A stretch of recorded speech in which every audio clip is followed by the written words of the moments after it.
Hey everybody, it's Jason Blaha here, and it's time for part 5 of the Monday Q&A, and this time I'm going to do most of these on my Novice program, so let's get to it. First question, is it okay to use pendlay rows on the Novice program? In short, this is not my intended purpose in the program. I'm not going to freak out if somebody does it, but my goal was to put as much meat as possible on a first year lifter, as much muscle mass as they can possibly gain. I like the pendlay row. I think the pendlay row is a fantastic lat builder. I think it's a fantastic bench press accessory, and for building explosiveness, I think the conventional 45-degree overhand grip barbell row has the potential to put a little more overall meat on somebody. So that was really my intent, that you do a traditional 45-degree row, which is why I said barbell row instead of pendlay row. Same thing, I wanted overhand grip for the same reason. You can build more muscle. Overall, you can use a heavier weight, which is why I said a barbell row instead of a supinated row. So that's really kind of what I intended with that. I mean, you can do the pendlay row, but it's not what I intended when I wrote the program. All right, next question. I started your Novice program and I wondered how many warm-up sets there should be before the actual 1x5 set on deadlifts. Last training I did 5 ramp-up sets and 1 working set. Thanks for the great videos you're putting out. I really intended about 2 good sets, 2 ramp-up sets, because you've already squatted first, you're warmed up. Even for me, a lot of you may not realize, I only do, before I go to pulling over 500-pound work sets, I only do 2 sets of deadlifts. I generally will do a 100-kilo warm-up, I'll do a 180 warm-up, and then I go right to my heavy stuff. Because I'm already warmed up from squatting already, because I almost always deadlift after I squat. Because that's what I'll have to do at meets, so that's the way I train.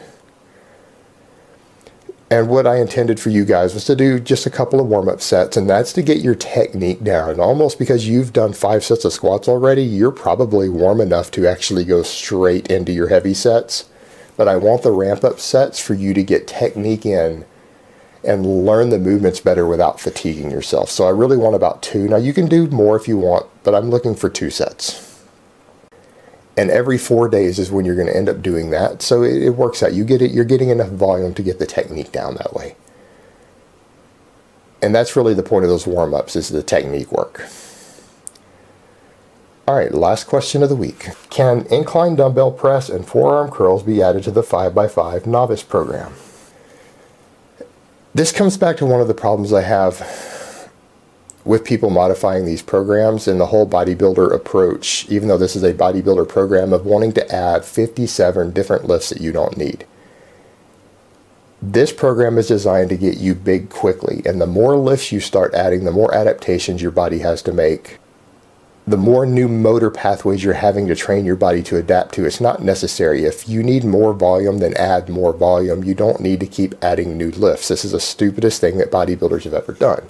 They want to add 37 new lifts to everything.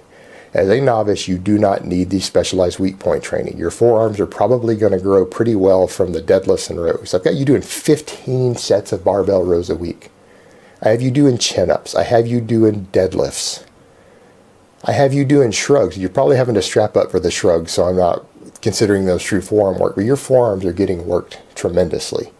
And if they're still lagging after a year, then by all means do some forearm work. But for a lot of you, they're not going to lag. Everything's going to grow just fine.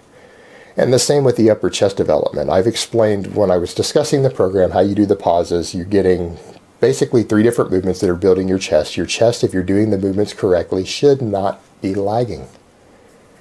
If they are after a year, then go back and focus on it. But you guys don't need to add stuff. And if anything, I threw too much volume. I threw too many exercises in the program. There's a couple of exercises I could easily just pull out of that program and you would still get the same results. I added them in there to keep the younger guys impressed because they think they need the lift selection. I didn't do it because you actually need it. I did it to make the program more popular.